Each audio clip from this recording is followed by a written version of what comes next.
Het is gebruiksvriendelijk, veilig en heeft verschillende handige functies voor zowel particuliere als zakelijke klanten.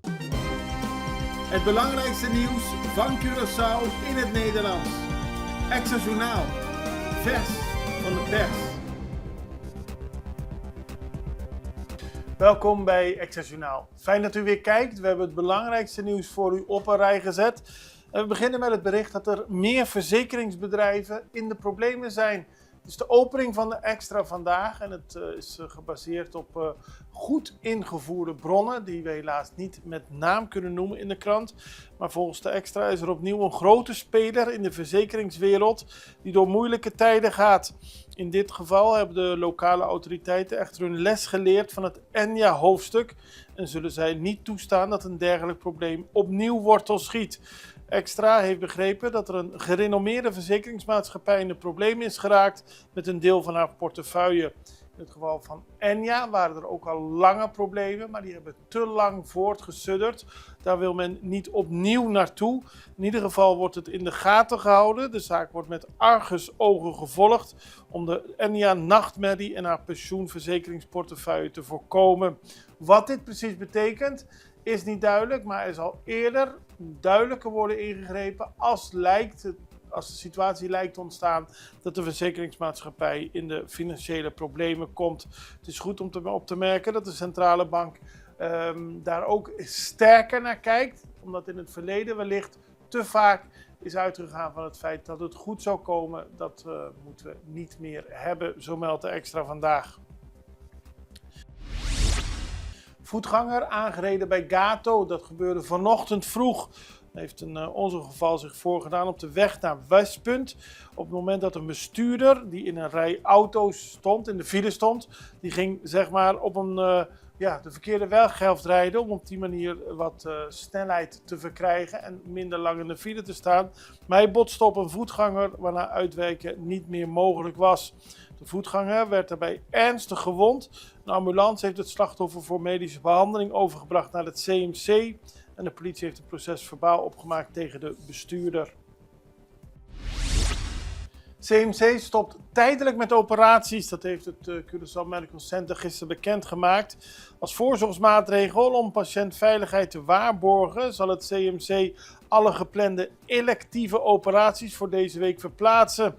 Dat komt door een probleem met de was- en desinfectieapparatuur op de afdeling sterilisatie. Alle urgente en acute operaties zullen gewoon doorgang vinden, maar deze operaties kunnen beter nu niet worden uitgevoerd en daarom wordt iedereen opgebeld om een nieuwe operatiedatum af te spreken. En dat de acute operaties wel door kunnen gaan, dat komt door de nauwe samenwerking met verschillende regionale partners die helpen bij het sterilisatieproces. Dus er wordt samengewerkt. Reclameborden van straat gehaald, dat heeft het projectteam gisteren gedaan. Een heleboel reclameborden op Curaçao zijn verwijderd. Die waren vastgemaakt aan overheidseigendommen, straatlantaarns en rotondes. En het is niet toegestaan om objecten te plaatsen op openbaar straatmeubilair. En het gaat van de rotonde van Janwee naar de rotonde van de Krakasbaai. Een lange route, maar ze hebben meer dan 36 reclameborden verwijderd. En iedereen die dat wil plaatsen, een reclamebord, moet eerst een vergunning hebben. Vakbonden willen snel nieuwe minister. Dat hebben de vakbonden, die zijn vertegenwoordigd in de Centrale Vakbondscommissie, CCVV. Dat zijn namelijk APVO, CITEC, NAPB, STAP en STRAF.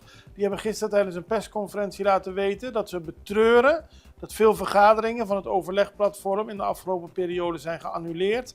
Nu is de minister van Bestuur, Planning en Dienstverlening, Kimberly Louyantai, naar huis gestuurd. En om te voorkomen dat het nog meer vertraging oplevert, zeggen de vakbonden, moet er snel een opvolger worden vastgesteld. Om op die manier alle punten die te maken hebben met de rechtspositie van de ambtenaren en werknemers gewoon in de vergadering te kunnen bespreken.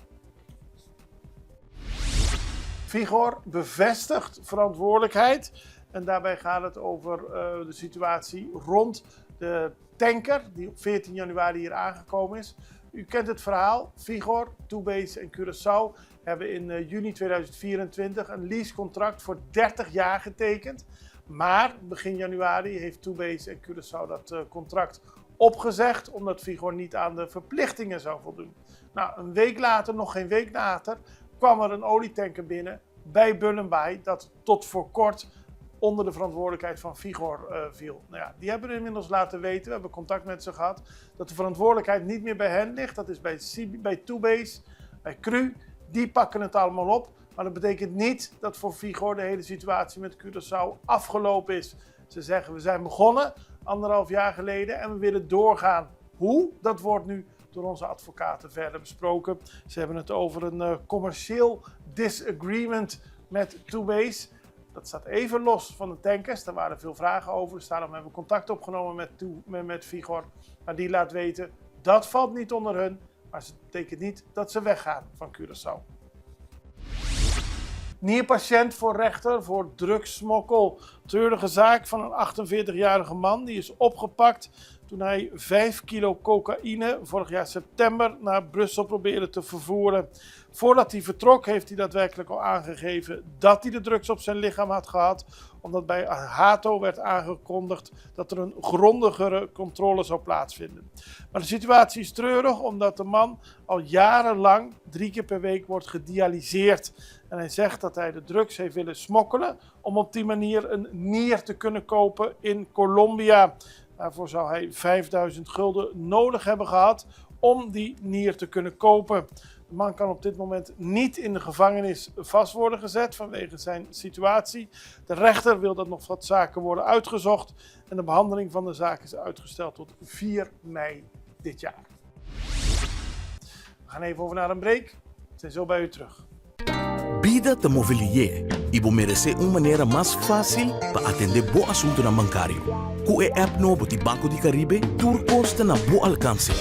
Login fácil, hace transferencia rápido y vos saldo sempre na mão. Tudo de solo aplicación. Descargue por the App Store of Google Play, registrar em diz algum passo e começar a explorar a world. Rápido, seguro e desenhar para quadra com boa necessidade. Banco de Caribe. Extra in Nederland. Van Amsterdam tot Arnhem, van Groningen tot Maastricht, Extra is erbij. Volg Extra Digitaal en blijf op de hoogte van de belangrijkste ontwikkelingen in Nederland. Extra Digitaal is te zien op verschillende platforms en kanalen zoals WhatsApp, YouTube, Facebook, Instagram en ook TikTok. Wilt u ons op de hoogte brengen van een evenement of iets doorgeven? Neem contact op via WhatsApp, e-mail, Facebook of bel gewoon 06 1364 2945. Volg of abonneer je op Extra Digitaal. Klik aan en volg ons. Vamos celebrar com Extra su 50 aniversario. Com un tremendo super mega campaña 50 años. Regalando más de 50.000 florines a premio. Entre otros, pasaje y estadía en Holanda para 2 personas. Estadía de Hotel Sandals, microwave, stove, frigider, cama, bondi gasolina, bondi comida y hopi más. Premio principal, un auto Kia Picanto. Busca Bocorán Extra tu día, subir al website www.extra.cw y participar para Botadén. ¡Suerte! Op Bonaire is het terrein rond de landfill weer open voor publiek. De reconstructiewerkzaamheden aan het afvalcentrum Lagoon die bevinden zich in het afrondende fase, zo liet het Openbaar Lichaam Bonaire gisteren weten. Daarom zal het vandaag om 1 uur weer open gaan. Volgens het Openbaar Lichaam zijn de afdekwerkzaamheden op de stortplaats grotendeels afgerond. Ongeveer 98% van het getroffen gebied is inmiddels afgedekt. Er zijn nog enkele lichte rookpluimen zichtbaar aan de randen. Maar de last vanwege de rookontwikkeling in de omgeving is minimaal tot nihil. Afgelopen weekend ging het weer helemaal mis met de rookontwikkeling bij de landfill. Moesten ook mensen geëvacueerd worden. Maar nu, zegt het Openbaar Ministerie, is de situatie weer wat onder controle.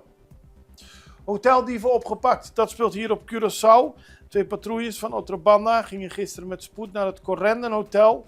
Dat zij een melding hadden ontvangen dat beveiligers 4 mannen hadden betrapt op diefstal. Ze waren aangehouden, de politie heeft ze van hen overgenomen. Het ging om 4 mannen die een grote hoeveelheid alcoholische dranken hadden gestolen. En deze in een blauwe Kia aan het laden waren. Ze werden dus op heterdaad betrapt. De politie heeft de mannen overgenomen. En ze zitten voorlopig vast in afwachting van onderzoek. Tevens werd een kraan opgeroepen op het voertuig te vervoeren en veilig te stellen voor verder onderzoek. Dat is echt een grote zaak. Heel veel drank. Kiko y Eman bezoeken school. Dat is in het kader van het initiatief 100 dagen school en 100 dagen extra fit.